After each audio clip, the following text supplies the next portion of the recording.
And welcome everyone to Religion Zero number 24. Thanks everyone for joining us, of course. Welcome back to, me. You were missed, Davis. You were missed. Yeah. Of course. Yeah. So, welcome to the show, everyone. My name is AMOS Joseph. I'm joined by my two other hosts, BROOK and CONK. Well, I guess we're panelists technically. And yeah, this is where we pretty much talk about the screwed up institution of religion, as well as its relation to the red pill, and anything that we can pretty much, I guess, talk about with that. But today, I my genius was reached when I came up with this topic, because I was basically thinking, coming back, and I need a topic, and it's something that we got to talk about for an hour and a half. So at least an hour until we let the guests jump in and partake. Exactly. Let them run the show for a bit. Yeah. I figured and of course the profile picture was quite apt too. Sorry, not the profile, the thumbnail. Thumbnail, which was I don't know if you guys have probably seen that. That's the more historically accurate depiction of Jesus. Yeah, I hate it. It looks so weird. Yeah, I know. It is funny. It's like Uncanny Valley stuff, you know? Right. Yeah, so, exactly. basically, that for anyone who's seen that, that's basically a picture of like a more accurate Jesus, or at least it would be kind of like what a an Israelite of the day would look like. Fair enough. AKA Jesus. So, yeah, because what was it? Last week you guys had Jack Napier on. You guys were talking about kind of East, pretty much not East versus West, really. It was more like Europe versus America. Yeah. I watched a little bit of that. Good. But yeah. But yeah, I don't know where exactly to take this with. Yeah, well, I mean, you want to let everybody just kind of do a quick recap and before we jump in. Oh yeah, that's right. You've been away for a week. He's forgot the format already. I'm sitting here like, what are we doing, guys? What is this show we'll again? Do it live. F it. Yeah. What is this show again? What do we do? So how's everyone's week been, Brooke? Yeah, okay. If you want to start with me, winter is definitely coming out here in Wales. So I've had to pull out my walking boots, my waterproof socks, as well as I've been using the heating, which I've discovered how to actually turn on, which is pretty exciting. So yeah, it's going to be a pretty interesting winter out here. They're not expecting a lot of snow, which I'm glad for, because I don't really like a lot of snow. A little bit of snow is okay. And we're still in lockdown out here. So the pubs have to close at 10. We can't travel in and out of the area. I have a couple friends who are on vacation. They wanted to come out and see me, but they can't get into the area. You know, they could be fined. They could be stopped. I could be fined. And even I went out for drinks yesterday with my downstairs neighbor. We're technically in the same household, so it's the same address. But they said, look, we know y'all are not living together, because they know him and they know me. They know it's apartments, one on top of the other. And the pub would not let us sit together, just because if anybody walks in to inspect, they could shut down the pub for like a week or more. So they're not even going to chance it. So yeah, it's getting used to, but glad to be back on the show. Glad to have you back. We have to do some raw takes for the 10K round, find out how that masculine geek meetup went. But yeah, I'm excited for today's topic, man. Cool. Conk, how was your week? Oh boy. So the Friday there's a really great video game that came out, and I've done nothing but that for the last 72 hours. What game?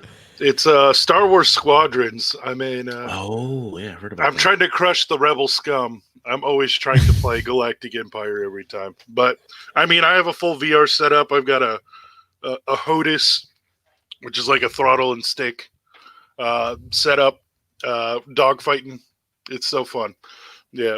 And so I've been playing that nonstop. And friend of the show, we used to have a guest, Stephen Green. He also bought it day one. So We've been able to team up a couple times, but since it's on PC and it's an opening launch, there's all these glitches and weird crashes, and it's very hard to get all of the moving parts working. But when you do, it's probably one of the best games ever played. It's pretty realistic. So that's good. Yeah, my life has been I've actually been trying to study like actual air combat strategy because it actually helps in the game of like how to bank and follow people and things like in actual, airplane fights. So it's pretty interesting. Yeah. Sounds good. Sounds good. Are you going to start streaming the game online, doing a little Twitch stream for the fans? I mean, my computer isn't super great. It is at capacity trying to plug in struggling. a throttle and a VR and playing a new game, So we will see. Yeah, I'm pretty sure it would stutter quite a bit. Yeah, fair enough. Fair enough. Well, AMOS. Yeah. I had a really boring couple weeks. So, well, as everyone can kind of see, also there's a couple things, I guess. So I went to the Masculine Geek meetup, met up with the guys Rob, TJ, and Vince, and found out about I think we'll talk a little bit about it in our show as well. But I don't know if you guys knew. So TJ stepped down from Masculine Geek. Oh, I didn't know that. So yeah, it's they announced it.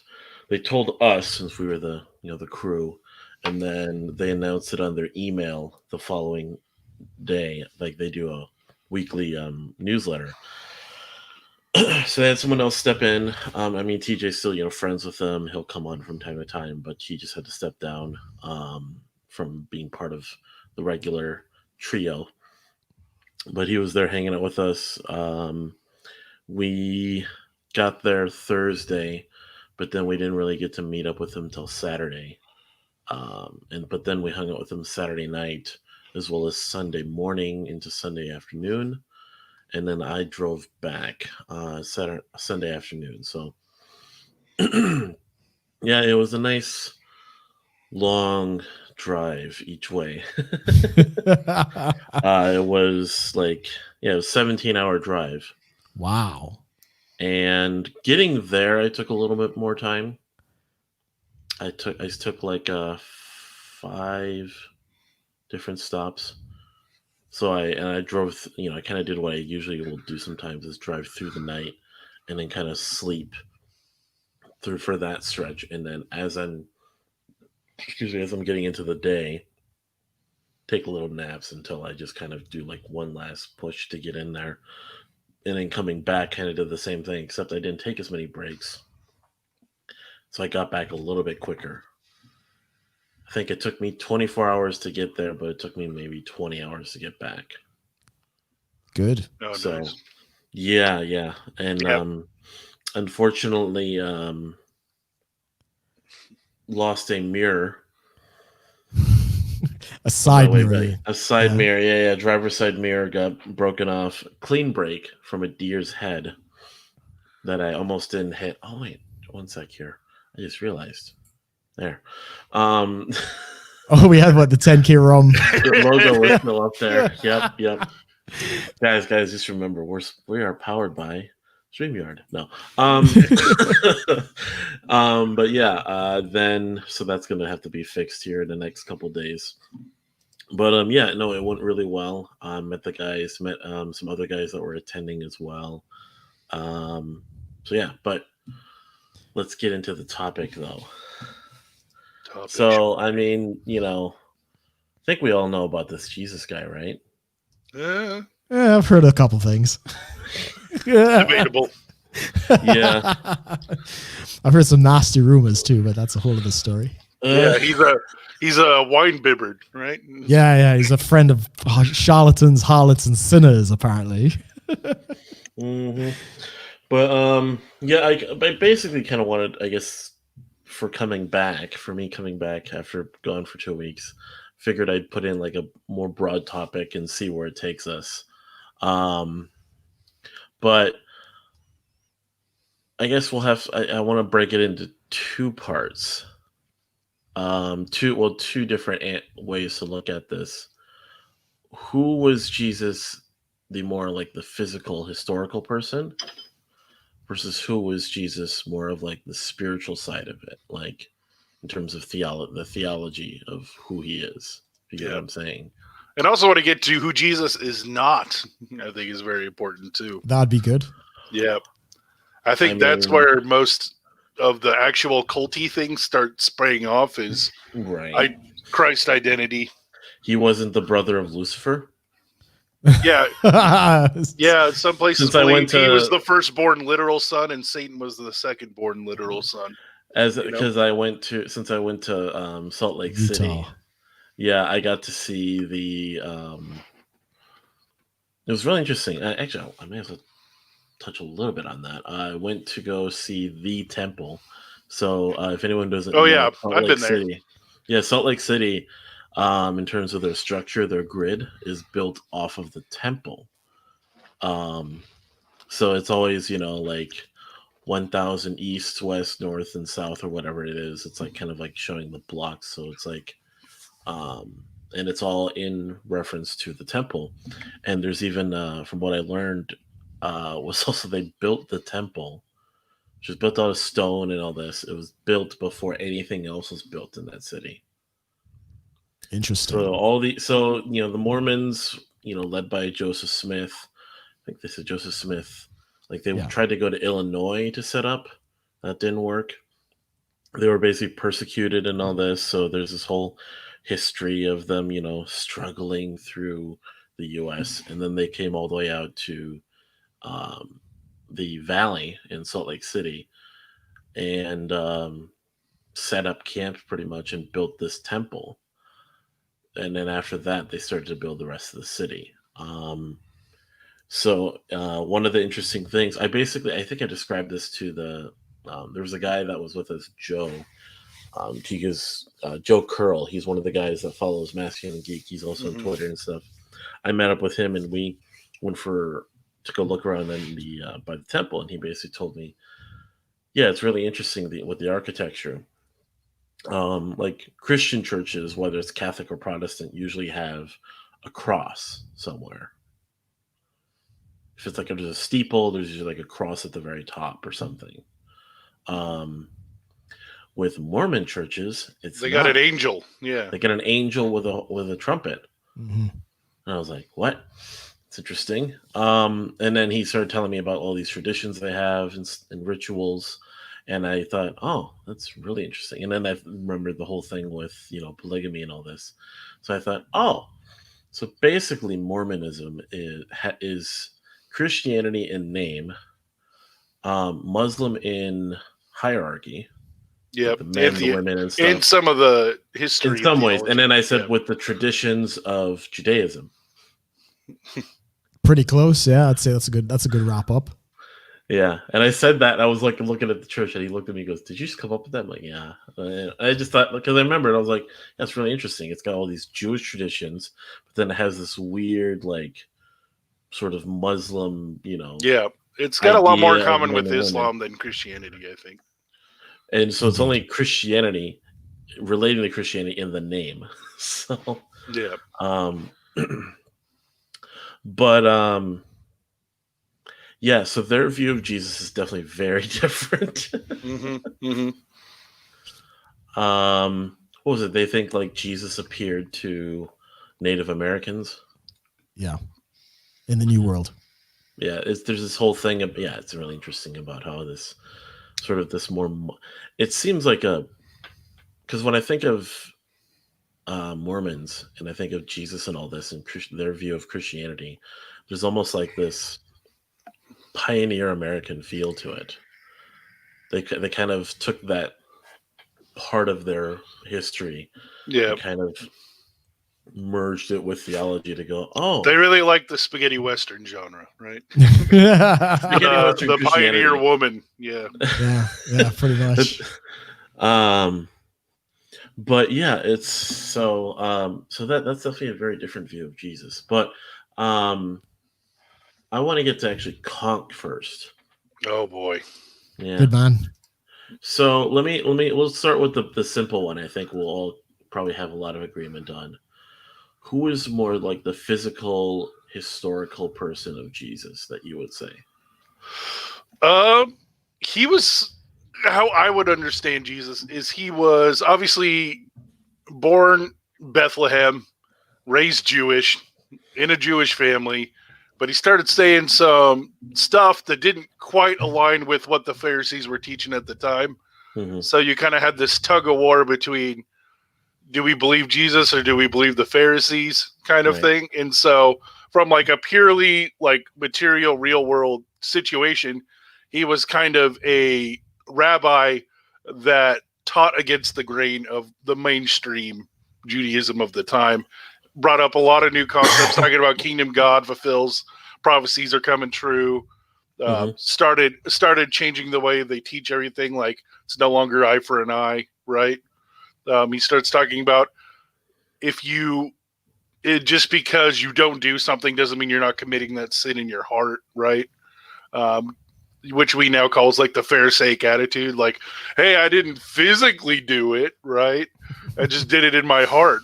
It's different. And so, yeah, I mean, from the purely physical side of who Jesus was a pretty controversial rabbi that had his own following. If you're looking at it just from like a bird's eye perspective in Rome.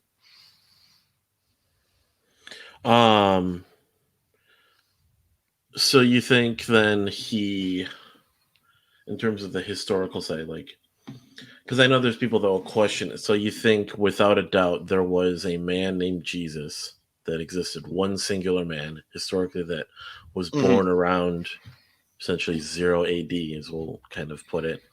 Yeah, and I think it's now like 2 or 3 BC is the most accurate. Yeah, they were slightly off when they messed with the calendar. Yeah, but so you do believe like someone named this guy Jesus existed? Well, his name wasn't Jesus. That's the weird. What we call it. You know what I'm getting at. Yeah. Like, he existed and said the things he said. Now, in terms of miracles happening exactly the way the Bible describes them, or at least pretty close, do you think that's historically accurate? I'm not sure. I think that's honestly debatable. Because it's one of those circular reasonings, like the Bible says it's true because in the Bible it says it's true kind of thing, where I think the majority, I'm not going to say all, but the majority of the miracles and stuff all came specifically from the 4 Gospels, right? And the secret book, what's it called? Q or something like that. Have you guys heard of that? Yeah, but there's no evidence for Q. The Q document is a theory, but we don't actually have any evidence. Yeah. For it.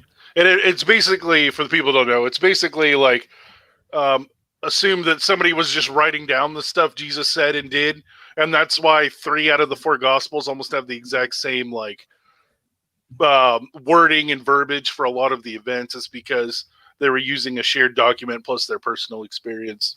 Yeah. Right. And it's a theory, right? Yeah, we don't know exactly where that book is, but it was a plausible explanation for why all of them feel so similar, even though they're written by different people in different times. Right. Okay. Brooke. Yes, sir. Same questions? Yes, same question. The physical, historical Jesus. So, and then after that, if the miracles, miracles, are like accurate. if basically everything in the Gospels that describe Jesus verbatim happened. I definitely agree with CONK on he was a physical person that actually did exist. And we do have testimony from the enemies of Christianity. So the Talmud and the early century Jews, they were not fans of Jesus, and they record that, yes, he was a person. He was given to magic, and he liked harlots and sinners and drinking and all this other kind of stuff. So that's very good historical evidence that this person actually did exist. We also have the conversion of the Apostle Paul. We have the conversion of the disciples from cowardly fishermen to boldly proclaiming, that he's risen from the dead. You can't people don't die for something they know that's not true. Like, you can believe a lie, which is fine, But if you know it's a lie, you're not gonna martyr yourself for something you believe is a lie. Right. So that's again good evidence to show, that something, somebody impacted these people. There's pretty good evidence to support with the empty tomb. There's also very good evidence because it's multiple attested testimony.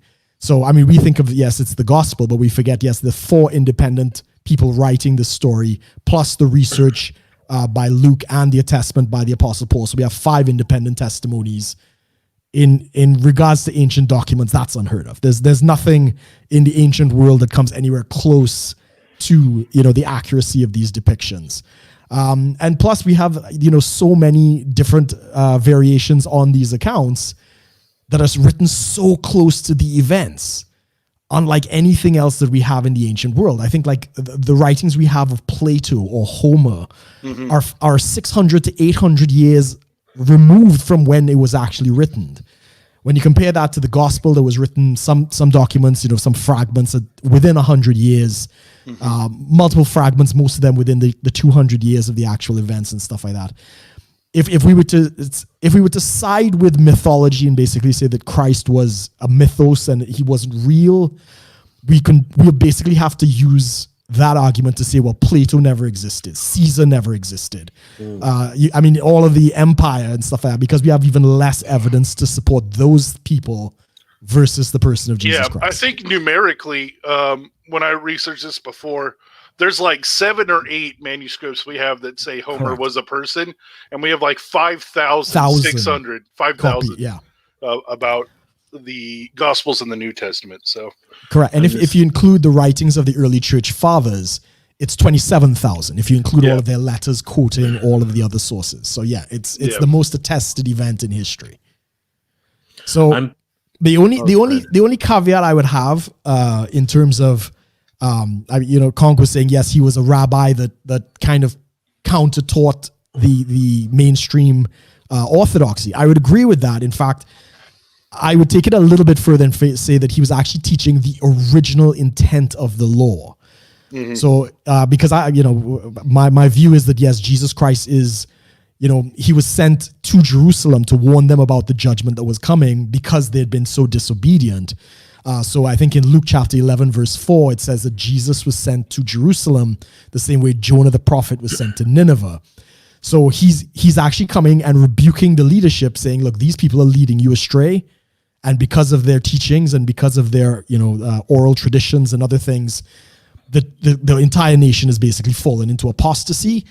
So I would actually say he's come back to preach the pure law to the Jewish people in hopes that some would repent and, avoid the destruction to come. But yeah. Super law. Yeah, super law. I am the law. I'm just remembering what you said a little earlier. You said like this depiction of a man who kind of gave into magic, and I just thought, so CONK, Jesus was into magic. Maybe Magic the Gathering. Maybe. Yeah, he probably played green white tokens is my guess, but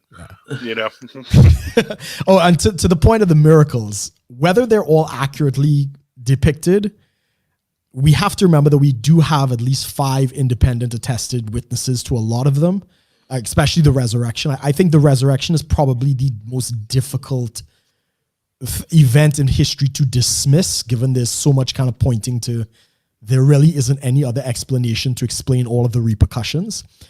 But the most I could say is that the authors honestly believed these things happened. And I think that's they tried to get it right. That's about the best I can say. Right. Okay.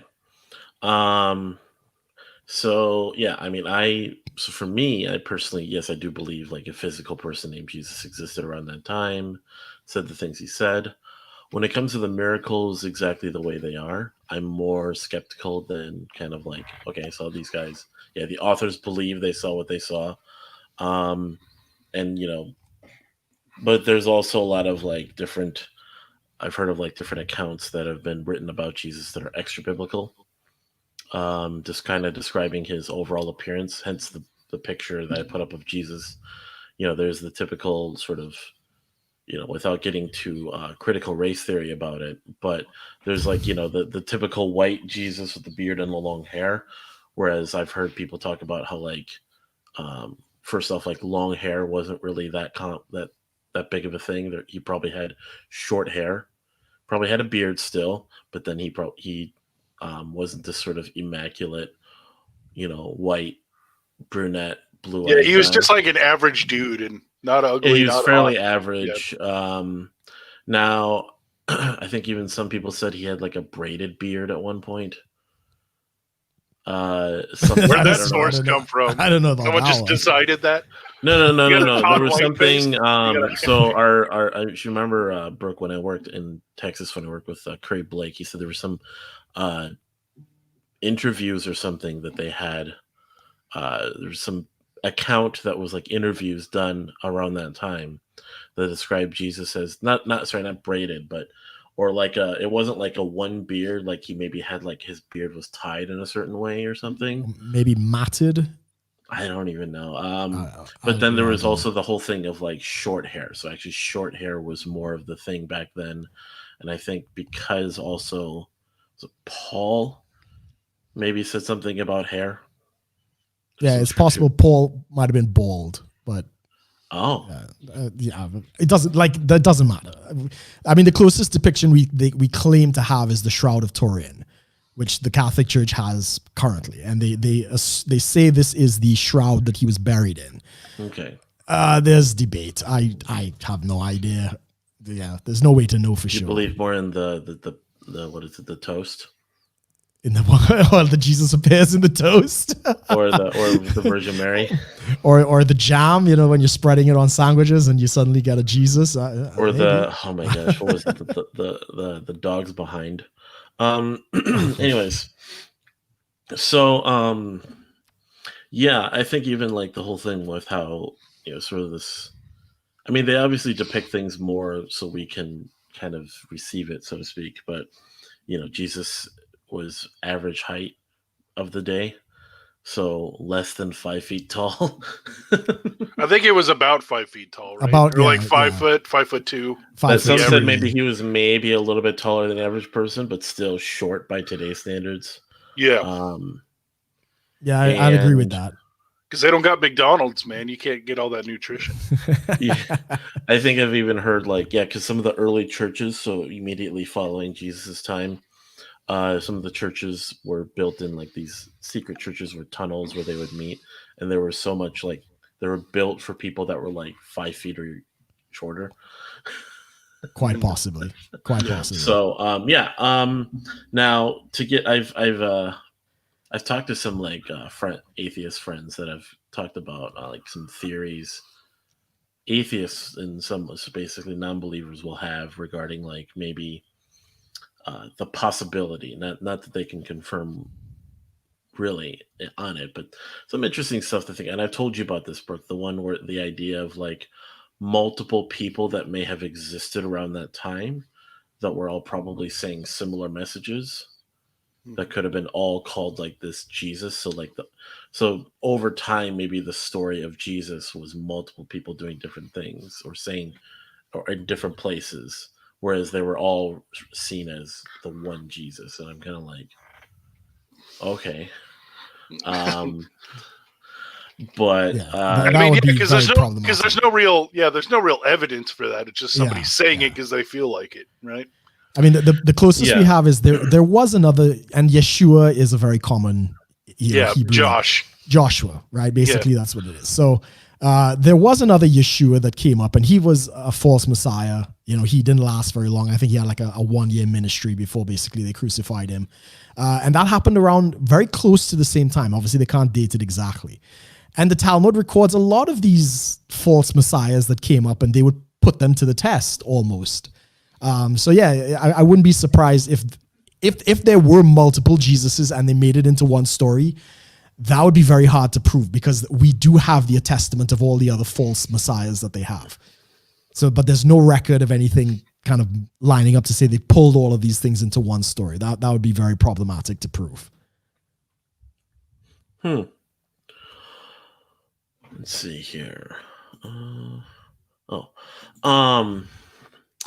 Yeah, I mean, yeah, it was an interesting theory to kind of explore, and I thought, that'd be interesting, like, because there seems to be like, here we are, we're talking, we believe in this historical Jesus, that's why I kind of said in the beginning, the singular Jesus. Yeah. Whereas there's a lot of these I say non-believers or atheists that will kind of some say they do believe Jesus existed, some say they don't. And there's sort of these independent things that try to look at like non-biblical sources to see if Jesus existed.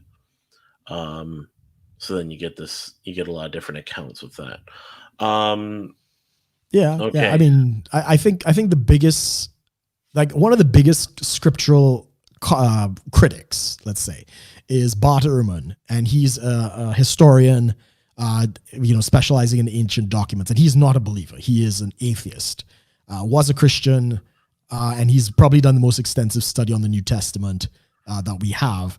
And even he says that it's the mythology to say that Jesus Christ never existed is a folly. He said, look, if you're going to go down that route, you're basically denying science. You're denying all of the evidence we use to have and generate information about historical figures. So I think that would be very hard pressed. And the other side of it, which a lot of people don't discuss, is the alternative theories to Jesus. None of them can account to what has actually taken place. So one of the other options I think I told you about was the twin theory, right? So the idea that Jesus secretly had a twin brother that looked exactly like him and that was missing for 33 years of his life until after the crucifixion. Then he comes back and supposedly assumes the role of Jesus, right? So this is one of these kind of theories to explain the resurrection. There are a lot of problems with that. The whole the long con of Jesus or something.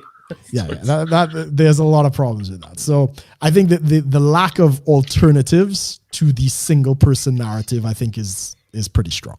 Now, here's one to touch on. So outside of Christianity, the other types of individuals that follow a similar story to Jesus. So these sort of individuals in certain other religions that have been like, you're doing the 12 crucified gods of history sort of thing, like no, but Osiris so you've heard like this so we'll touch on like sort of the similarities. Like you hear about these like other religions that will believe in like, okay, there was like a virgin birth of someone who doesn't exist anywhere in history. The people who claim that make some extremely long stretches. I actually did a college paper on this. And a lot of this got famous from there's what a is book. it? I think there's the Zeitgeist movie. The Zeitgeist movie. Yeah. They showed the Zeitgeist movie in my religions class in college.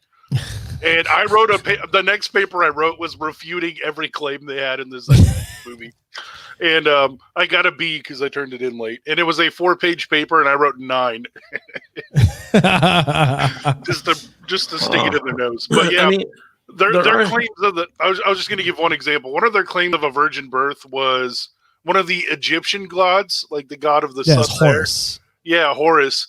But Horus's virgin birth was that his dad's penis got cut off and still vaginally inseminated someone. Correct. And they called that a virgin birth. So Horus was born of Osiris, and her husband was decapitated.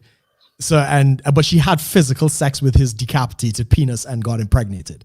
So that's not anywhere near anything close to a virgin birth, right? No. I mean, okay, so but there are historical similarities in like certain parts of Jesus's life, aren't there? Or is it no? Is his entire like stretches? They're all equal stretches like that, or even just claims to virgin birth. Nothing even close to that. Resurrection. Nothing even close to that. Like they say, the god of the Egyptian underworld technically was resurrected, but no, he went into the underworld when he died, and he ruled in the underworld. Hela of the Norse mythology, same thing. She died and she went to the underworld, but she lived on in the under. There is no parallel in the ancient world. You only start seeing those parallels after Christ. You start seeing it in the Gnostics. You start seeing it in Islam. But you don't have anything close to that in the ancient world. I'll say this. I remember there was a conversation I had with someone where they were talking about like I think it was some like offshoot, like there's a lot of different almost sects within Buddhism. Mhm, yeah, there are. Buddhism and local folklore and stuff will kind of, we'll just say cross-pollinate. And you get these interesting stories that are similar to Jesus, but of course that all seems to come after Jesus. Yeah. And then people kind of like, oh, it's some really hardcore Christians will get all really protective about it and go, no, only Jesus. I'm like, well, yeah, Jesus was the first of his kind to kind of do that in the ancient world, in the time, of his day. Like now you look at today, there's a lot of these stories that kind of come about that, like, oh, Star Wars is stealing from Jesus, because Anakin was a virgin birth. Right, exactly. That's the kind of nonsense that we're dealing with. Yeah. The book that came of it is Kersey Graves, The World's 16 Crucified Saviors Before Christianity. I think that's the book. But this has been thoroughly debunked. And as CONK is quite rightly saying, even something like they still claim that Jesus was born on the 25th of December. Yeah. No scholar today believes Jesus was born on the 25th of December. Yeah, I think it was spring because that's where it was written that they had that census to try to find the kid, right? Correct. And they try to pin this as this is the date. So many people were born on this date. Completely irrelevant. Okay. So we touched on the physical, sort of historical side of Jesus, whether he existed or not, like talking about those theories. What else? I think we could probably get, this is going to be the real juicy part, since we pretty much agree like about the historical Jesus. We've even kind of broken down some of the theories or some of the other ways people try to talk about it, or if there's similarities to the story of Jesus, just purely in the physical historical sense. The theology surrounding Jesus, about who he is, what he means. I think this is where you kind of cross into not just different denominations within Christianity, but also you can even touch into other religions that will talk about Jesus. So, how do the Jews view Jesus? How do the Muslims view Jesus? Those are pretty much the only religions that would really be relevant to tackling Jesus, would there be other? No, Hinduism acknowledge Jesus as well. The Hindus acknowledge him. The Taoists have a version of him that they acknowledge as well. I don't know much beyond that. I've seen Taoist Jesus. That's a really funny. Yeah, Taoist Jesus. And the Hindus acknowledge him as just another god. It's basically just the Jesus we see, but with squinty eyes. Basically, yeah. That's racist. Squinty Jesus. So we got squinty Jesus. We've got suicide bomber Jesus. No, I'm just kidding.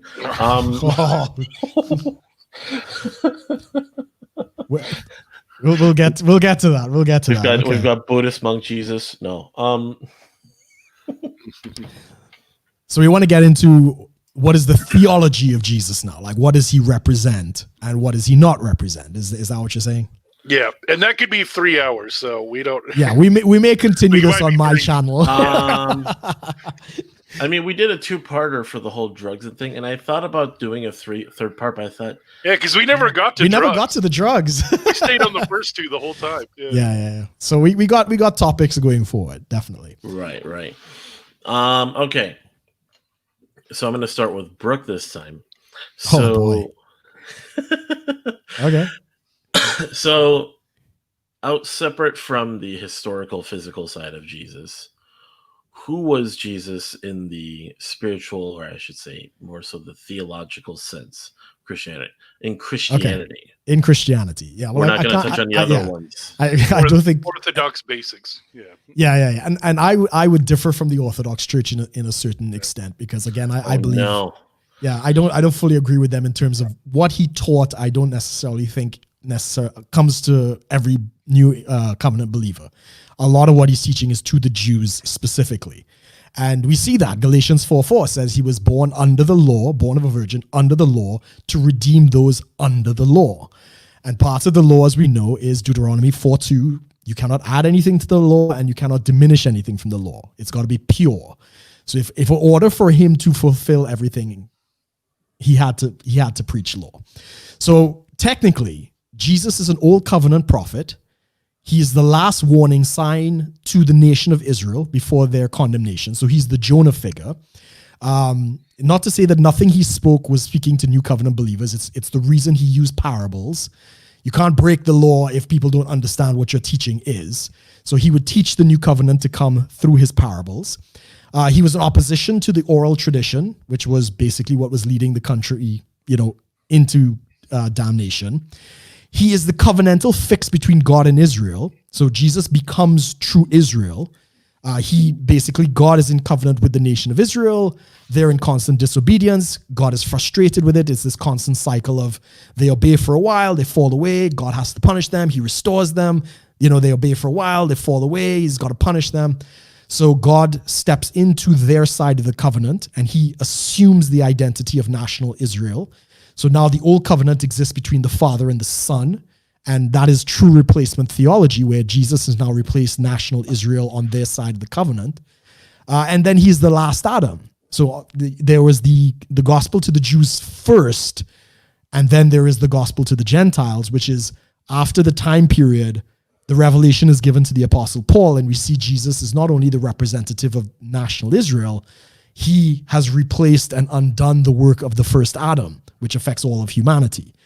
Those are the big theological breakdowns. And ultimately, he is the incarnation. He is the incarnation of God, uniting mankind and God, heaven and earth, everything into one. So there is no longer any separation between the two.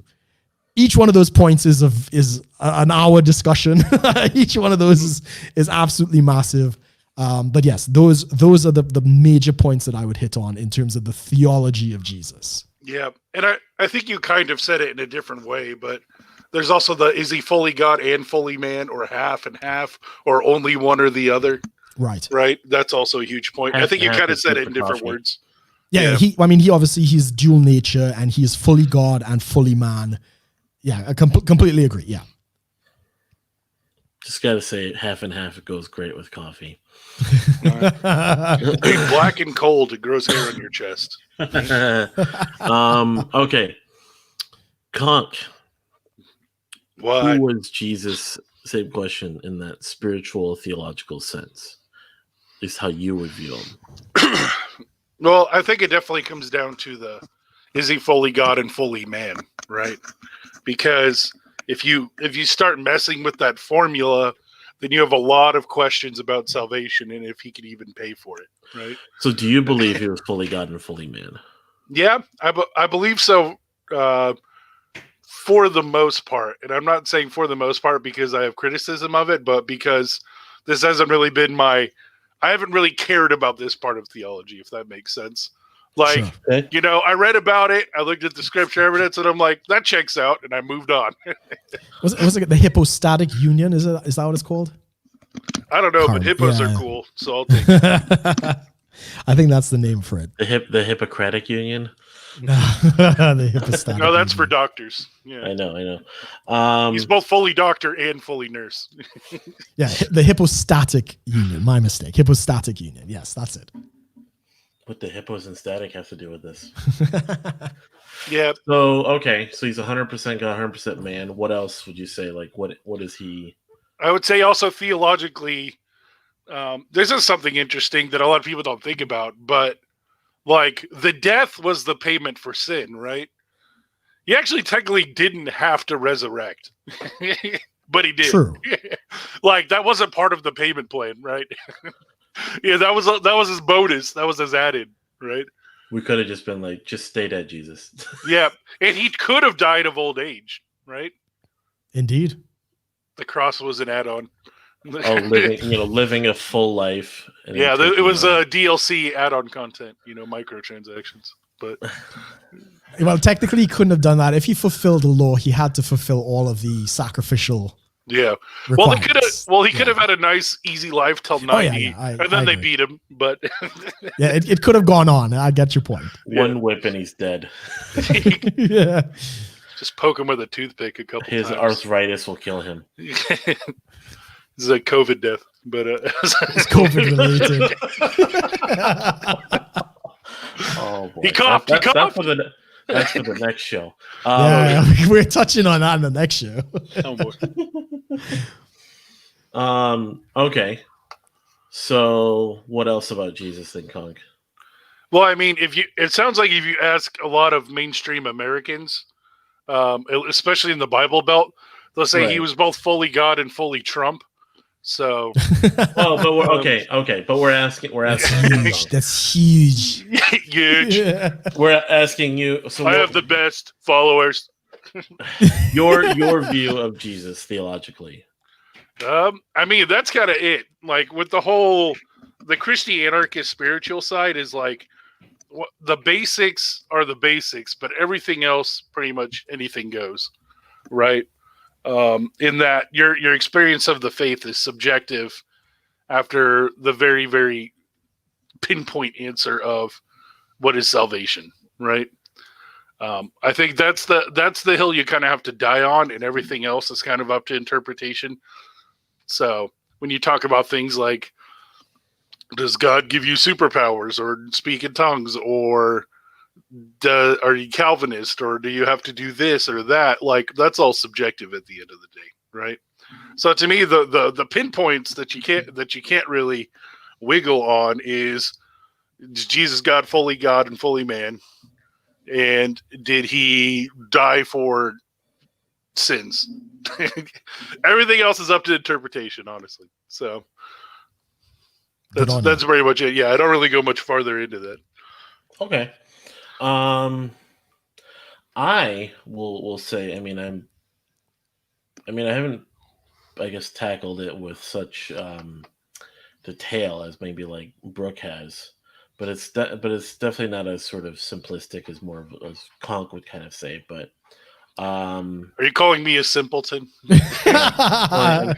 I mean, it is no longer. That's totally just September. Like your opinion, man. So Jesus was the Son of God, who I think mainly along lines the mainstream ideas of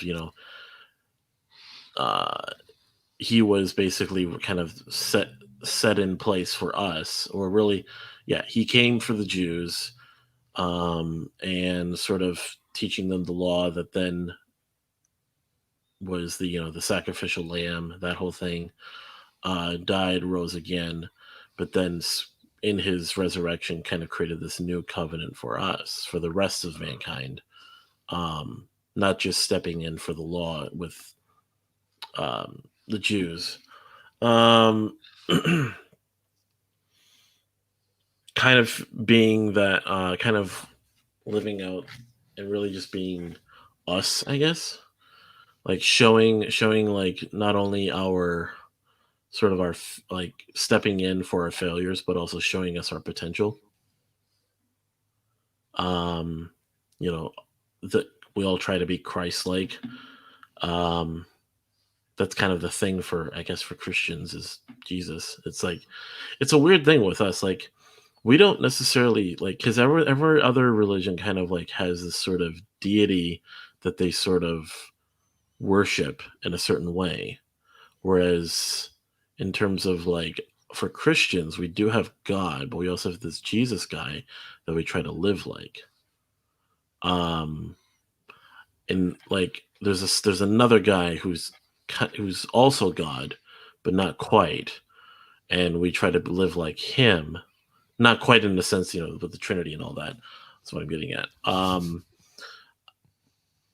But like, okay, so for example, like with the Hindus, they have, hundreds of gods and they all worship them, as far as I understand. No. They actually think it is one God with millions of manifestations. Okay. But I mean, is there kind of like this guy who lived among men, and then they try to like emulate as this perfect person? I mean, they might have, figures in history that they'll try to emulate, but a guy who sort of was the incarnation of their deity, or at least closely connected to their deity, that they try to like sort of emulate in their life. not in Hinduism. That would be closer to Buddhism. Yeah, I was gonna say Buddha's close, but Yeah. Buddha wasn't a then you- god but when he then- was a human. Correct. They just thought wasn't he a got god. to the. They just thought he was like the first good one that like finished the karma. Yeah, cycle. Gautama, right? Yeah. Gautama Buddha, yes. He was the first to reach nirvana. Is it nirvana? Yeah, I think it's nirvana. Yeah, the you finish enlightened your reincarnation journey, right? Right. So would he be pretty close to like a Jesus equivalent in terms of like the representation? I mean, he's not a god. He's a human being. You know, Right. There's They not a figured it lot out, of power. right? Yeah, it's not a lot of parallels. Okay. And even so, okay, so you go look among Muslims. Muhammad was just a prophet. Yeah. Yeah. So was Jesus. Yeah. And Jesus Well, was a prophet. Yeah, I mean, definitely. not to touch on like how Jesus relates to these religions, but I mean how like the sort of the structure of you know, okay, we have this God that we believe in and we follow, but we also there's this guy who was the incarnation of him that kind of came to live a life to kind of show us like I think the way. I think ancient Egyptians they had god pharaohs, right? Where while you were pharaoh was pharaoh, you were divine. also god. Yeah. And the cult of Rome, right? So the Caesars were worshipped. Yeah, and even So- like Western monarchs kind of had a sort of godhead behind them, sort of like, oh, God, sort of The right of kings, the the divine right right. of yeah, which They're not gods, but they're chosen by God, kind of thing. yeah. But yeah, in terms of like I said, going to the Jesus that we have, it's pretty unique in terms like other religions pretty much have like really, really good followers who have achieved a level of nirvana or enlightenment within their ranks, but that you don't have like a guy kind of walked among men to say, oh no, God's literally in me and I'm the incarnation of him and I'm the son of God. You don't really have that in other religions as far as Well, you kind of have that with like, and correct me if I'm wrong, but like Norse and Greek stuff, they would have like strangers that walk by. Oh, that was actually Thor or Loki or Odin testing you or doing Yeah. a joke or something, right? Yeah, So the there gods, are times, yeah, they assign a god to a person acting weird, but Yeah, the gods would come and live amongst men, but then they'll have kids like Hercules is the son of Zeus with a human woman. Yeah, 'cause There's Zeus- not a lot of evidence to support these people actually existed. because which is Zeus the only problem. ever fooled around with one person. Oh no, Zeus was a philanderer. Odin too. Odin was a fucking whore. He was screwing everyone. But yeah, you don't have the same kind of characteristic where they would live amongst their followers and be like a moral teacher, right? I mean, there's in the Poetic Edda, Thor and Odin, they don't know each other. They disguise each other. They're having an argument, and basically Odin is talking about like, if you need help. Sorry, Thor is saying to Odin, if you need help raping this girl, I'll like hold her down. That was kind of the gods just didn't really care about humanity. And that's kind of the same view that the Roman gods, the Zeus and these, they didn't really care much for humanity in that respect. Yeah, Okay. Norse is pretty dark. It's definitely from a different era. And then if you go, I guess then you go look at even other ancient. There's not too many other ancient religions we can really refer to from the time of Jesus. I mean, you had the Zoroastrians. You had some Babylonian leftover stuff. I'm not sure what that was here's a called. good- I think Here's a good point from, Mithras. Yeah, Mithras. That's it. Thank you. Here's a good point from Heather. Did Jesus ever say he was the son of God? Did he ever say he was the son of God? I mean, I think he kinda said son of man and son of God in vague terms, but he wasn't Yeah. like, hey guys, check me out, I'm God, right? Yeah, he never said explicitly, I am God. But like he'd say things like, okay, in Deuteronomy it says that, God says, I am one, I am God, and I will never share my glory with another. But then you jump to the book of John after the resurrection, he says, Father, thank you for glorifying me with the glory that I had from before, meaning he's sharing the glory of God, but God doesn't see it as an other. So there's a lot of that kind of language where Jesus is doing the same things on the level of God without actually saying he's God. So it's kind of read into the text if you want to put it that way. Yeah. And I think there are times where he says the son of man or son of God will do this. And then he Yes. did that. Yeah. And if you watch in the Old Testament and you read like what he's quoting, so the Son of Man coming on the clouds, for instance, which means coming in judgment, You read that in Ezekiel and the lamentation about the destruction of Jerusalem by the Babylonians. The God is the one who comes on the cloud, right? So he's quoting these scriptures from the past where God is clearly the actor, and he's basically saying it's going to be him. Speak of himself as the Son of Man or the Son of God in a third person. Sorry, say that again. Let me hear that again. So, because you were saying like CONK was saying, Jesus would say the Son of God is going to do this, and then he would do it. I'm like, that's almost like, was he some like? I think we made this joke. Oh, okay. We made this joke when Ryan Stone was on, kind of like the WWE wrestler, The Rock, Right. The Rock talking about himself. The Son of God is gonna do this, and then then he pulls out a chair and yeah, he did do that. That's an interesting. The Son of God is gonna meet you at WrestleMania 25, King of the Cage. You ain't going nowhere. Yeah, definitely. The Son of God is gonna cast out this demon. Pulls out a metal chair and the microphone. You get out of him, demon. Bam. The people's exorcism. Yeah.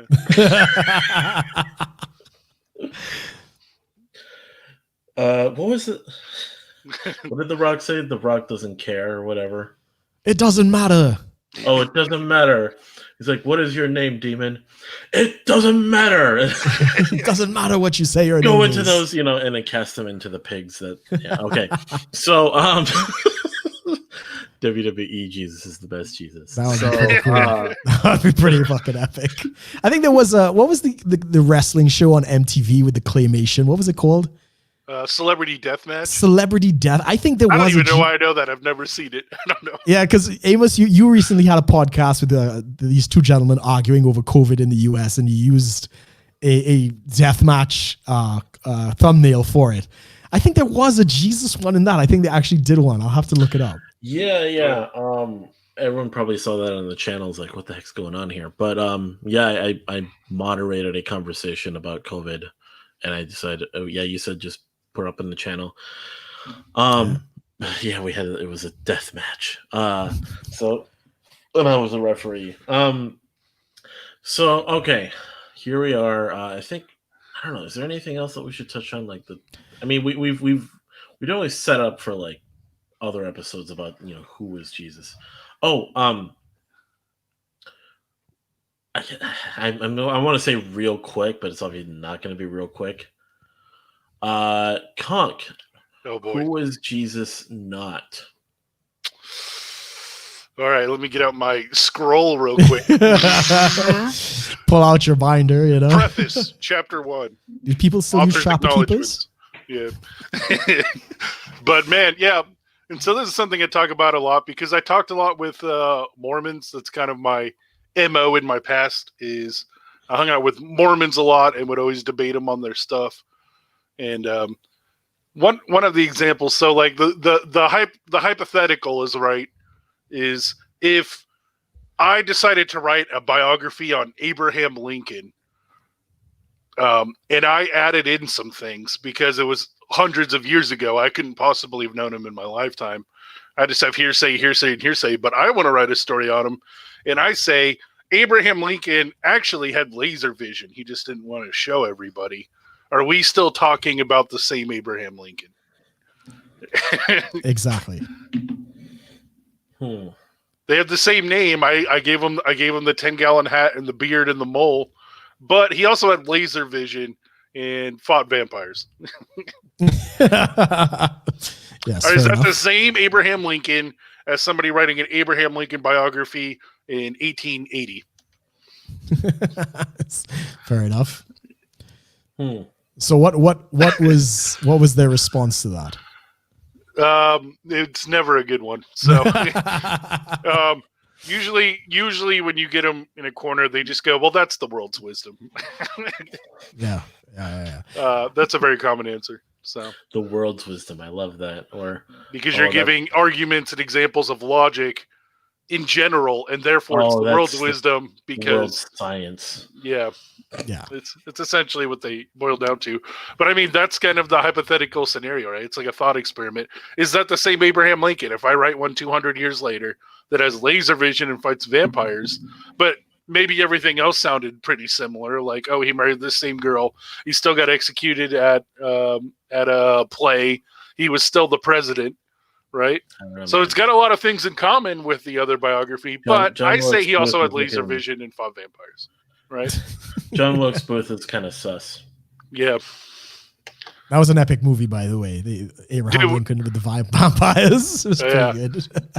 They should do a celebrity death match between John Wilkes Booth and who's the guy that killed JFK? Lee Harvey Oswald. Lee Harvey Oswald. Who'd win in that match? Oh boy. This stream is going to get cut just now. I'm sure of it. Come on, MTV, bring it back. I got ideas. So, I mean, to that point, then, what would you say is different about the Jesus depicted in Mormonism versus Orthodoxy? Yeah. Well, yeah. I mean, we said it at the top of the broadcast. Yeah. The one at the top of the broadcast is in Mormon theology, God literally is a fleshly, physical being with a penis and semen, and all of God's children are literally God's children through impregnating his space wife. Yes. And Jesus was the firstborn, and Satan was the secondborn, and they were two brothers. Yes. Yeah. Oh, I remember. Yeah. Were you referring to Rick and Morty? Yeah. They're just two brothers. And then there's a spaceship. And then yeah. And then there's a bunch of, whatever. Anyways, they were renegade cops who didn't play by the rules. Yeah. But yeah, they were essentially brothers, which also mean they were near equal in power level of how they would put it. And just Satan was the bad son and Jesus was the good son, and they would duke it out over their message to people. Have you guys seen that video? It's the animated video that just talks about Mormon Jesus. You'll have to be more specific. Yeah, there was an animation that kind of exposes the doctrine. Yeah, it was obviously the South Park episode. I was about to say the South Park where they kind of shit on Joseph Prince. Well, yeah, but you mean Joseph Smith? Joseph Smith, sorry. Yeah, the South Park was mostly about the history of the religion, not all the doctrine, but yeah. Yeah, I mean, tell me if I'm wrong, Conk. When the rebellion took place in heaven, the children that supported Jesus were born white, and the children that supported Lucifer were born with dark skin. Is that accurate? Yeah. I think the dark skin is a curse, but sometimes in different ways they explain it different. Right. Like in the Book of Mormon. So the people don't know, the Book of Mormon is like an extra testament about Jesus and early Christianity around like Americans in the Americas, as in like North and South America. Jesus went there too. They just didn't talk about it in the original Bible. And so they have all, just like with the Old Testament, there's all these tribes and wars and groups and spiritual, heroes. They kept that formula, but they said it also happened in North America. Let's tell some of those stories. And so I believe somewhere in there they talked about that the dark-skinned people in the Americas were cursed for a certain reason, and it was their generational curse that they're black. Essentially, will this get us in trouble if we watch this? What is this?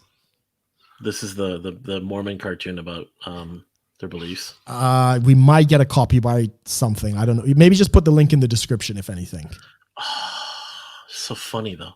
But I think you're right. It's either because I think there were three groups. There was the children that followed Jesus were born with white skin. The children that followed Lucifer, maybe they became the demons, and like the middle ground people who didn't pick a side. Maybe this is the exact cartoon that shows that. So I think that's it. There was, and that's kind of fucking racist, just to be honest. Oh, it was real funny when I watched it. Like, I mean, it's like, I when I say funny, I'm not saying like the content. I'm more so just like sort of the audacity of the video to just be like, oh, this is exactly how it is, and what is talking about, like, again, the impure people, the whole thing about, Jesus and Lucifer were brothers. And then there's the whole thing about, what was it? Where we're all going to wear, like, we have to wear the special underwear. Yeah, they do have holy underwear.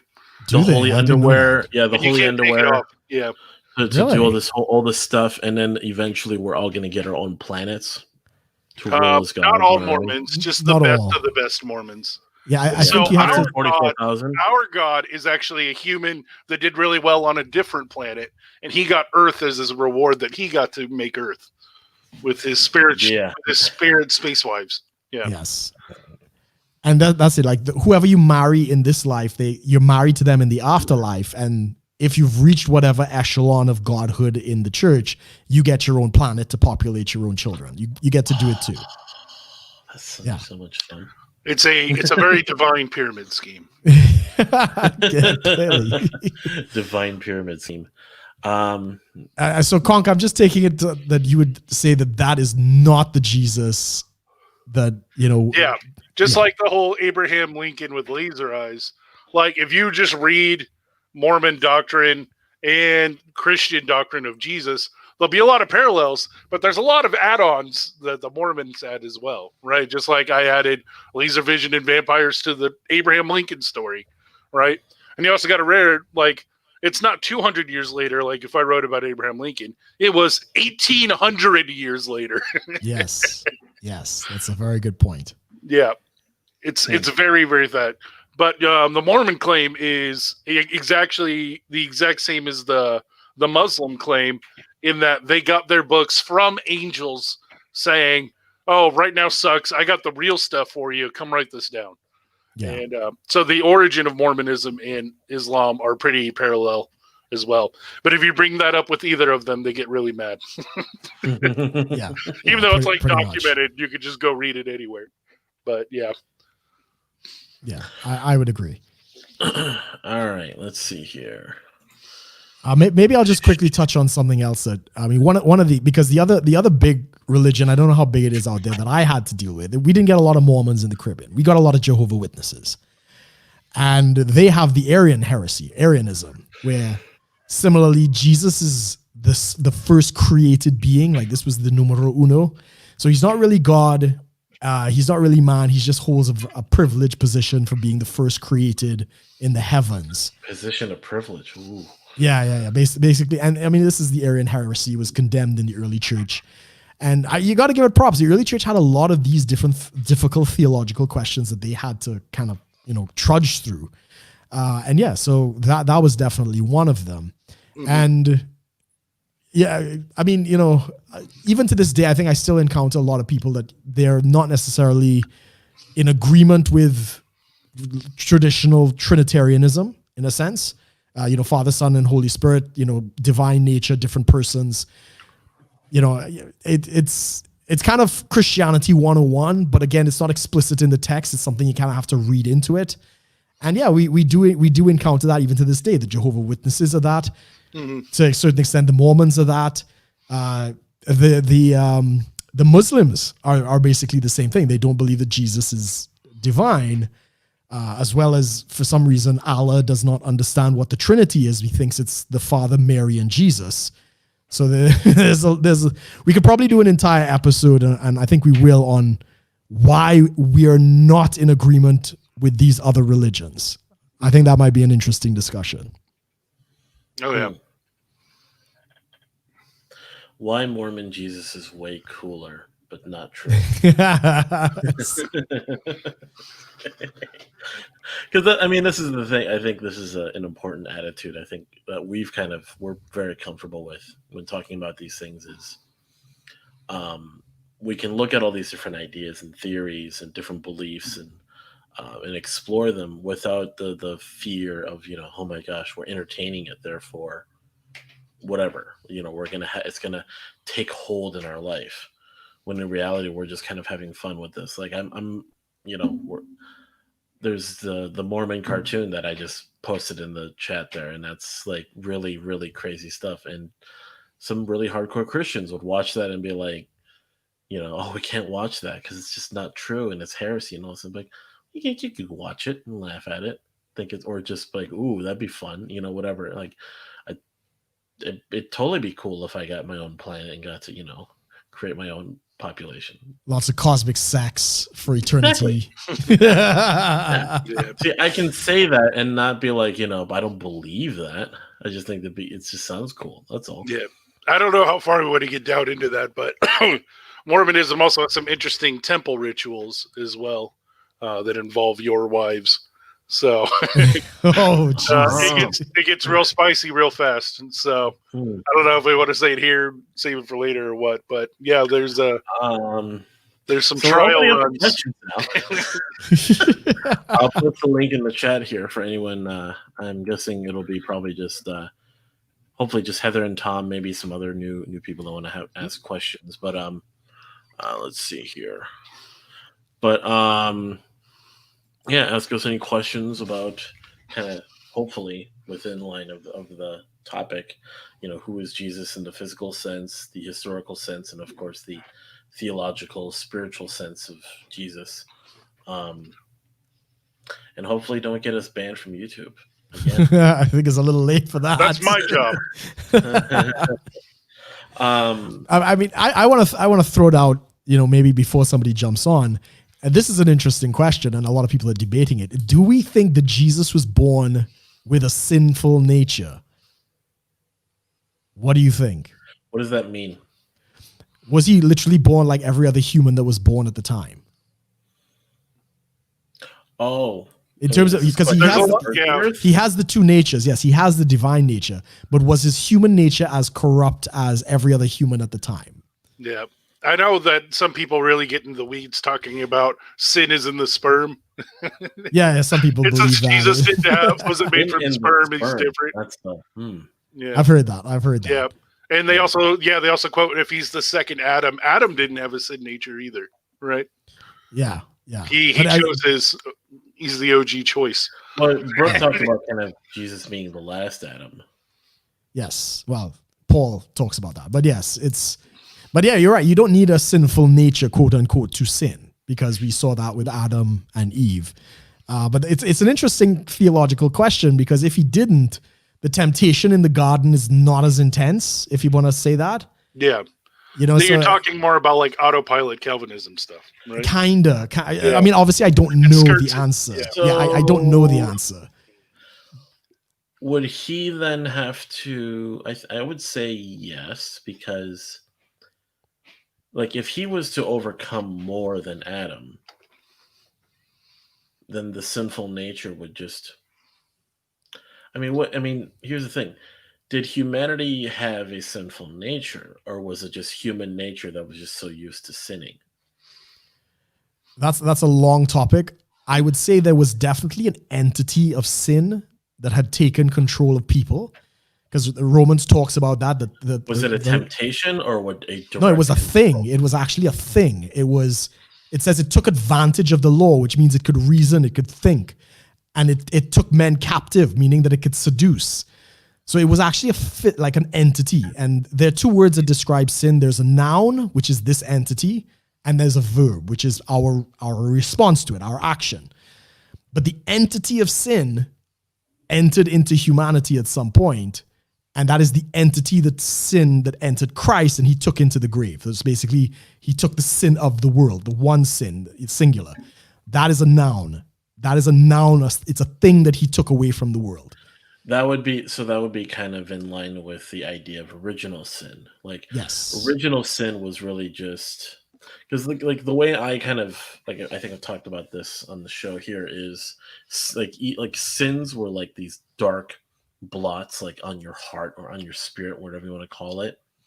Like each committing of a sin was like a dark spot, like it's a demerit. That's you're getting into some youth pastor logic here. Exactly. I was thinking the same thing. No, but this is how I'm thinking about it. Whereas like the way you're kind of saying is like there really was only one thing that was that, and then everything that we did was as a result of that. Not so much those things were like everyone got one, sad face on their thing, and that was it. And then then You didn't get your gold star for the deal. Sorry. No gold star. No, but we're there no was but that's the victory. thing there was only the one sad face. There was no gold stars for anybody. Correct. So technically, in your Whereas analogy, the way- Jesus then takes the demerit and gives everyone a gold star. Right? But the view I of love sin that I'm getting from a lot of these like CONK was saying, the youth pastor analogy is just everyone's getting sad faces and gold stars all the time. Like each The individual point act. system. Yeah, it's a point system of sin versus not sin. Like Yeah, and Right. I think Catholics kind of get into that too because Very they heavily. categorize their sins.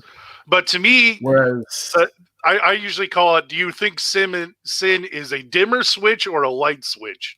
Right? Right. Is it either on or off, or is it varying degrees of sin? And I think those are usually the two models. So the point system's kind of like the dimmer system, where you can have mixed mashes of sin or not. But to me, at least through reading the Bible, like I think it's more of the light switch. It's an on or off thing, right? Because that's the thing. Yeah, from what Brooke is saying, he was saying original sin, and what I'm kind of thinking is, so really it was just one sin. Or that was it. Like, and then all the committing of sin afterwards wasn't like more sin. It was just acts of sinning. Right. So there was from the one. Yes. So there was the one sin, and that allowed this entity, which basically is rebellion. It's basically rebellion, to enter into humanity, and it basically ran amok for we don't know how many, 6,000 years, however long humanity's been on the earth. Okay, young Earth creationists. Right. I mean, who fucking knows, right? But yeah, and the idea is that the verse says that sin had to become exceedingly sinful for humanity to basically do the greatest blasphemy in creation, which is the act of humanity killing its creator. The depths of depravity that humanity had to go through for that deception, sin had to maximize. It had to be at its peak power. And that is the environment that Jesus defeated it. Because again, to show the championship of what the cross has done and accomplished and stuff like that. But yes, the Bible does describe it as an entity, as a thing. So, again, it could reason, it can take advantage of people, it could seduce them. In the garden account, God is talking to Cain and Abel, and he says, sin is at the door. It wants to get access to you. So it describes it as a thing. And under the influence of that thing, that darkness, we commit acts of sin, which is the verb. So that's kind of the classical understanding. And why it's an interesting discussion is because if Jesus entered into that darkness, which is kind of how it's described, that Christ shines in the darkness, he not only defeated sin with it in him, like he banged us, he basically took an old destroyed car and he banged it back into pristine shape. So humanity was dilapidated with sin, and we're just destroyed this old car that's destroyed, and he banged us back into the original form. So like restoration, and that's kind of the Eastern Orthodox view of it, which I like. But I mean, could be completely wrong. It just sounds really good. Yeah, I think it is. I think it's similar, but I think it's also nuanced because there are times where they call out individual sins. Right? Oh yeah, because sin is two things, and I agree. But the root cause of it is Jesus came to take away the sin of the world. We understood it was this entity that had basically taken control of people. But yes, what people will do under that influence is sin. Mm-hmm. Yeah, and is it their responsibility, or was it, there was sin on me, I couldn't help it? Yeah, and that I think it's kind of both, right? It is. It's. I mean, that's a very big theological conversation. Yeah. No, really? Yeah, you think? You don't tackle any of those in this show. Yeah, and also in lines with that, something interesting is one of the Calvinist debates of limited atonement, right? Right. I think that kind of ties in as well. Like, did God waste any of his God energy in defeating sin? Right. Because they believe, if you're the full 5-point everything Calvinist, you believe God only killed his son and used exactly enough God power so he didn't waste any to only save exactly this many people. Correct. Yeah, or even the fact that he only confronted this much sin. Like I said, the whole thing of the idea of like the gold star and the sad faces, like there was so much sin up to that point that Jesus sort of died for and washed away. But we still have to ask for forgiveness now. We still have to do that in order to have those continual sins that we have be washed away. And then there's even like the next level where people take that to the point of we need to ask for forgiveness of past sins from past generations. Mm-hmm. Generational sin. Or then the real problem is sins of omission, where you have to confess for the good that you didn't do, which is infinite, right? I should have fed that poor guy here. I should have given this guy that there. I should have said a nice thing here. I should have preached then what is it like? The logical problem of like, if you truly believe anyone who doesn't hear the gospel goes to hell, you should never sleep and preach the gospel all the time. Yeah, sleep would be pretty selfish if that's your actual belief. Mm-hmm. Yeah, everyone would just have to die preaching. So get preached or die trying. And I mean, there are some people who are really out there like that they're trying to give it all. They're giving up their life, education, wife, family, that kind of kids. takes away from the good news of the gospel, is where you're so ensnared with fear that people are just going to die and go to hell and everything. And you just gotta shove it down as many throats as possible and get it out there. And it doesn't matter if you're 100% on it, as long as they hear the name Jesus, you've kind of done your job. And I know our guy Tom fell into that off and on. He talked about it here, either when I did the interview or on one of these. We talked about too that he used to always have that. It isn't guilty. Oh, I need to save people. Every sentence of my life needs to have the word gospel in it, right? And like it'll burn you out. Yeah, I mean, even looking at the life of Jesus, it wasn't on 24/7 all the time. He went to parties still. He still just chilled with people, right? Yeah, had dinners. Every breath of him wasn't a sermon. Right. Exactly. If anything, I mean, we've talked about this. I think we talked about this. Jesus would go and preach a sermon and just be done for the day. Possibly, yeah. Yeah, we don't have any account otherwise. Sure. But I mean, it was like a full day journey, right? They walked everywhere. It took like a day to go between towns. Yeah, he wasn't trying to, as far as we know, he wasn't trying to preach the gospel on the way to villages, because I mean, if you really want to get into the nuance of it, right? Jesus's ministry was for 3.5 years. And as far as we know, he never really went outside of Jerusalem. He kind of stuck within Jerusalem. The one encounter was with the Samaritan woman and stuff like that. And the same thing happened with his disciples. So Jesus preached for 3.5 years, crucified, rose again, resurrection. The disciples are left, and they preach for another 3.5 years. So this is Daniel's 70th week, right? So that's the week that all of this is supposed to have happened. So they got 7 years of exclusive preaching. And in that time, they never left the area of Jerusalem. They were stuck there. They were doing all of their work right there. So, it's a whole wide world. There's a whole outside area. You'd wonder, why didn't he go outside of that? Going back to our Mormon friends, Jesus obviously appeared to the Native Americans.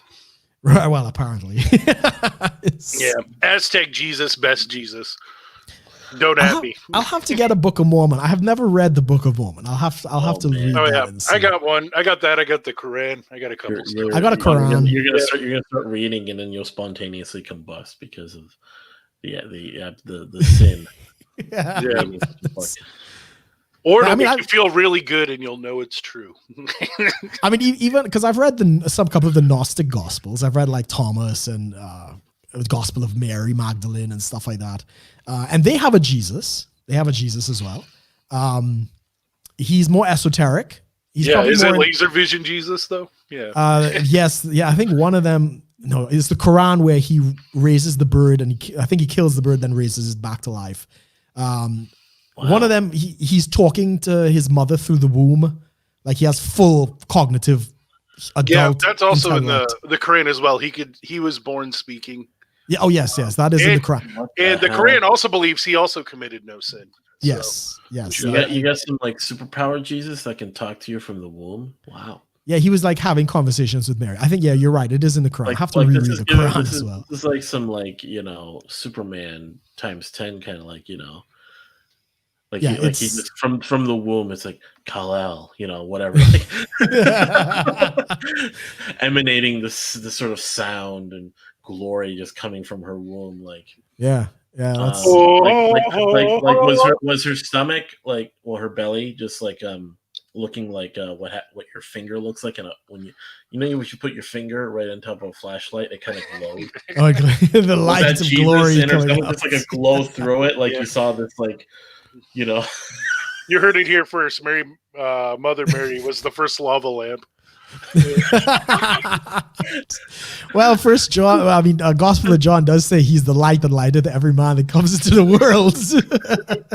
And he was literally lighting himself coming into he's lighting himself coming into the world. Glowing in her belly.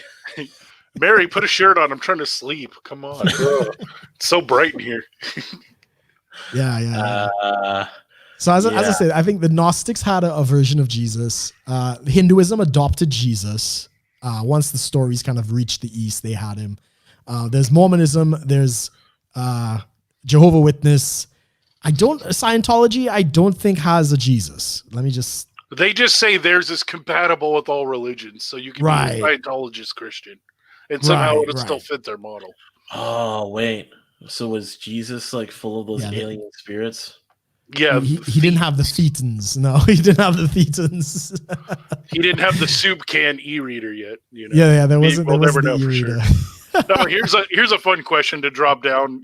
2 minutes before we end. Did Jesus ever have sex or a wife? Yes, he did. He couldn't have been a rabbi without being married, and it's quite possible the wedding in Canaan was his own. Obviously, can't prove it. I can't prove it. Yeah, right? because that one goes back and forth, and obviously, like evangelicals, in order to have skin in the game of that Jesus never had sex because they want to be pure or whatever. Sexual purity. Yeah. Are you saying that then just in order to be like is this kind of along the lines of like in order for him to be a proper Jew, he would have had to follow these traditions and be married and have kids?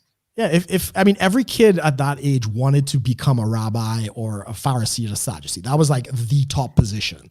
So he went to the school and he was there talking with the rabbis and stuff like that. And so who was his wife? We don't know. But just as if you read the account of the lame man that he heals, the first healing miracle that he does with the lame man, the Pharisees and the Sadducees are next to him. Right? They're in agreement with him. They're actually attesting that we endorse this guy. So he's technically standing with them as a Pharisee and a Sadducee. And in order to have that position, you had to be married. So, it's a tradition. It's a Jewish tradition. Obviously, we don't know for sure. I guess it's almost like, because I tried explaining that when it came to the drinking. Drinking. Oh, Jesus. Like, did he drink alcohol? Oh yeah, hell yeah! He was at the wedding. He made the alcohol. They were like, well, why? Well, yeah, he was a proper Jew. Like he would participate in drinking. And the Pharisees later on accused him of being a drunk.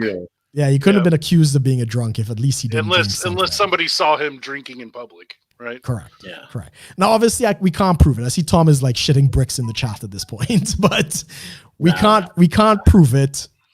There's no way to know. Yeah. But there is a school of thought that says the wedding of Canaan was his wedding. And in order for him to be in a position as a rabbi or a Pharisee, he had to have been married. Beyond that, there's no evidence.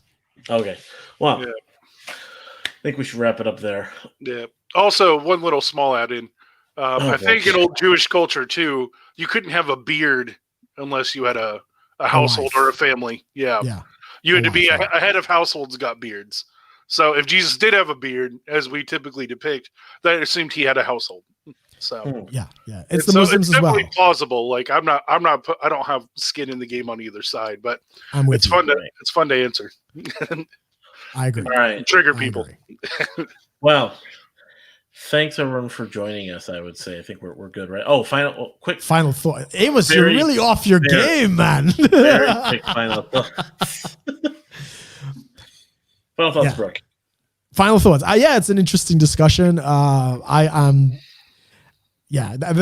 a lot to be said on it. I've put a link in the description, in the chat, where I've actually done a series discussing Jesus as a prophet, his parables, Jesus in the oral tradition, Jesus as the true Israel. If you want to get more in depth in those subjects, definitely it's something that you could fill many, many hours of study. But yeah, I'm glad to see we're pretty much all in agreement here. I think that's really exciting. And I'm also glad we're not afraid to touch on some spicy questions, as if, was Jesus married? Did he have sex? I think there was more discussions. And CONK, you have to do biblical sexuality. We've got to knock that out, bro. We've got to knock that out. So I'm very pleased with today's discussion. At least, knock it out, but don't knock it up. Don't rub one. I'll wear protection while I read and write. Yeah. Final thoughts, CONK. Here's a fun little question I heard earlier this week.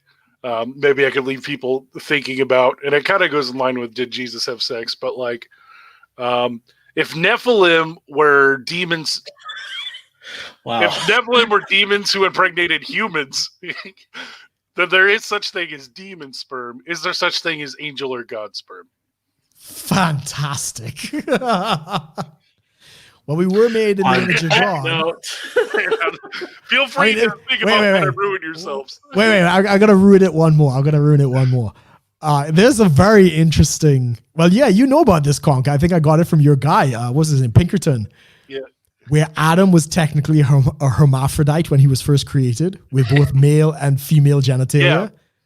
Yeah. So he didn't make Eve out of a rib. He made him out of possibly an ovary or something. He pulled the female genitalia out of Adam and created woman. So that wasn't ribs. It wasn't a rib. So we can leave it on that. Good old Hebrew. Yeah. So then, oh God. Final thoughts next week. Final thoughts.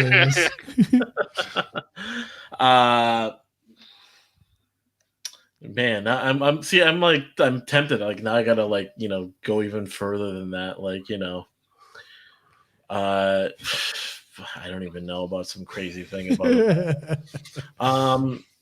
No, I'm glad we're kind of getting on this topic. It's opened it up to a lot of other parts of talking about who is Jesus, but I think in some ways too, it's going to be kind of tricky for the next few weeks because now we've opened up a whole multiple cans of worms on so many different topics about who Jesus was, what he did, and of course the different questions that could come up because of that. So